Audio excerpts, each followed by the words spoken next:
Ejo. Is it government that announced 800 naira, 1,200 naira, 1,100 naira fuel in Nigeria? Is it government? Is this Tinubu?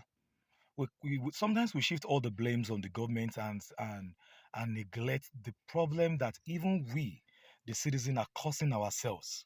Because I can't imagine entering a filling station in Nigeria, in a place like Nigeria, and I want to buy fuel. I bought a fuel. I put a fuel in a jerry can, a fuel of 4,000 naira, 4,200 naira, and it's not even up to 3,000 naira fuel or 2,000 naira fuel. The keg is not filled up. So you are selling fuel at 1,000 to 1,300 naira in some places, and we are comfortable with it. And the so-called activists, when they want to talk, they take up the government. I'm not saying the government is not at fault. Government is at fault, of course. In those days, when things are happening in Yoruba land, and there is a king, and the king refused to put things right, they tell you either you open calabash, one shigba, because you can't put together your kingdom, your territory, your domain. Now, this what is happening in Nigeria is more terrible. In developed nations, what they do is the governor or whosoever is there, or the president or the whosoever is there, they have to resign. I say, I thought I can handle this, I can't handle it. Mr. President, the truth of the matter is that what is happening in Nigeria now, you cannot handle it. I can't see you handling this. And if you can handle it, I can't see you handling it right. I enter a filling station where I'm supposed to buy fuel of 640 naira or whatever that you announced, and today I'm buying fuel for 1,200 naira, and the least I bought is 800 naira. Even the 800 naira, the gauge is even worse. What's the government doing about it? If the followers are bad, the government are supposed to put them right. I can't imagine anybody misbehaving or selling fuel at any price that is not announced by government during the military era. You are going to eat yourself. If you are there as citizen and you are selling fuel at 1,800 or whatever, you are worse than the government of the day. You are worse than the government of the day. And that's why I agree with someone who said there can't be revolution in Nigeria. I said, yes, of course, there may not be revolution in Nigeria, because even we that will call the citizen that you want to fight for, we are even more corrupt than the corrupt leaders. We are even more evil than the leaders that we are talking about. You come up online and complain about leaders. Tinubu is bad. This person is bad. That person is bad. You see, the havoc we are causing ourselves, the pain we are causing ourselves is even worse. Can you imagine my office? I want to do work. I want to render a service, and I'm buying fuel for 1,200 naira. Am I going to run my business at a loss? No. The customer has to pay for it. In other words, we are inflicting pain on ourselves. It's good. What I'm supposed to sell for maybe 1,000, I can't sell it for 1,000 any longer because of the cost of procurement in some places is high, and the cost of finishing it or whatever is high.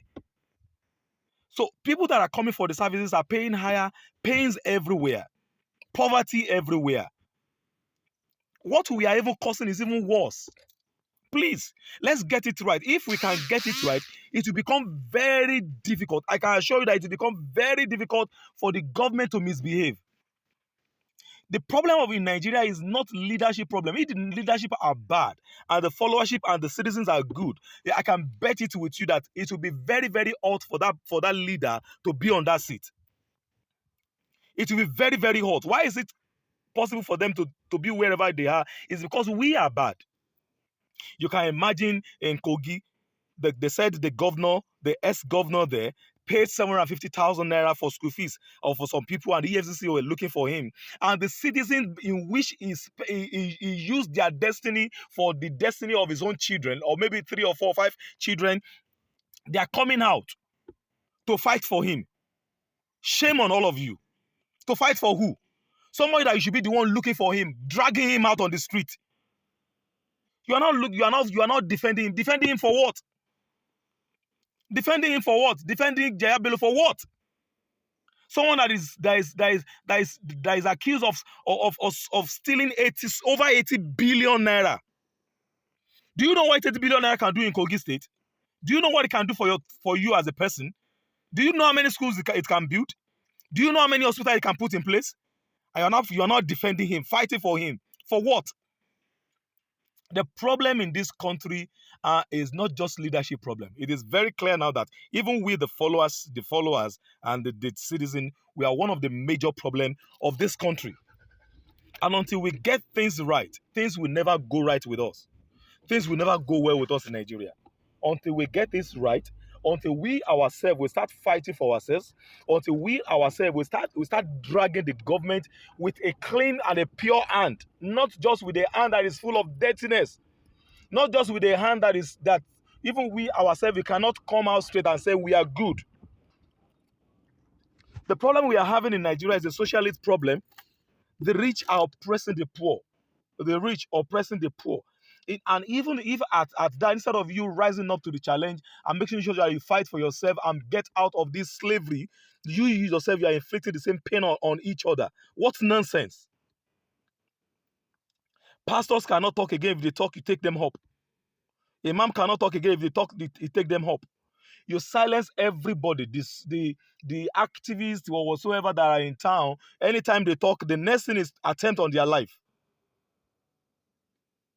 And citizens will still support these animals, these evil people. When they are doing their bad thing, you are supporting them, and you want them to still think they are doing bad thing. They won't see it as bad thing because when they are doing it, you are laughing. Next time when they want to go for another position and there's another election, they ask you to come and collect 1,000 naira, 2,000 naira. You are there to collect 2,000. In fact, to fight over the 2,000 naira. And you are still doing that card to them. And you think they will do right, and you think they will do well, and you think they will see what they are doing as being bad. People that are supposed to come to your constituency one day and you're supposed to stone them and tell them that they are not representing you right. Do you know what the government is all about? A nation was crafted out when there are many resources, when there are few resources and there are many people to fight over the resources. And the most powerful are the one getting the resources. I say, okay, no, wait, this is what we're going to do. Now, we're going to choose a leader who will help us to manage these resources. We're going to choose a leader who will help us to manage these resources. And while they are managing these resources, everybody have a share in it. Everybody can participate and partake of the blessing of the land. That's when a nation was introduced. And you are now there. They are there. They are sharing your destiny. They are sharing the resources of the land. And you are still saying good morning, sir. Good morning, ma, to them. Somebody that went to Abuja to go and collect the money that is meant for your constituency, that money that is meant for you and your children, and use it to build a house, fantastic house, and you are still praising him. You are not the one leading the group to go and stone them to death. What kind of nonsense? What are we becoming in Nigeria? What is becoming? Is it illiterate that made us this dumb and deaf and useless? We should do something about it, for cry out loud. We should do something. Something is wrong with us. Something is wrong with everything. Something is wrong with the system. Something is wrong with the leadership. Something is wrong with the citizen and the followers. All of us should get ourselves right. We should get things right. Something is wrong. What becomes of our children that are coming behind us? The most powerful are the one dictating what happened to us. They dictate what happened in the fuel, in the oil and gas. They dictate what happened in the political power. They dictate what happened in the finance and the financial institution. That's why you see, I just got a debit alert yesterday, 500 and something naira. So for what? They said, what did they call it? This stupid statement, um, SMS for SMS.